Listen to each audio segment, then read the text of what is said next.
هدفنا هو الانسحاب من الأراضي السورية، بينما هدف أردوغان هو شرعنة وجود الاحتلال التركي في سوريا.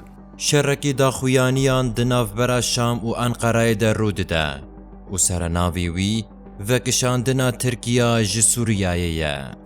پشتی کۆسەرۆکی حکوومەتە شامێ بەشار ئەلئەسەد ئێریشی سەرۆکۆمارێ ترکیای ئەردۆگان کرد، وەزیرێ بەرەڤانیەیە ترکیای یەشار گولەر دجەهدە بەرسڤدای و هەلوەستا سەرۆکی خوێ دووبارە کرد، نەپێکانە ئەم ji سووریایê دەرکەڤن. گەلۆ دێ ئەلئەسەد و ئەردۆگان هەف ببینن. li gor serokê Şamê heta Erdogan bibîne divê ji Sûriyayê derkeve.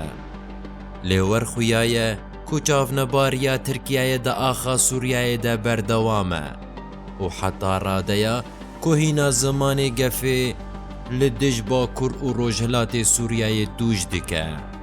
Her wekî şopîner dibêjin ku dê normalizekirina peywendiyên Şam û Enqereyê hevkariya istixbaratî derbas neke, çimkî pir kelem li pêş herdû aliyan hene.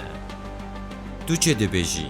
Gelo Şam xwedî wê hêzê ku Tirkiya ji Sûriyayê derxîne, nêrîna xwe bi me re parve bike.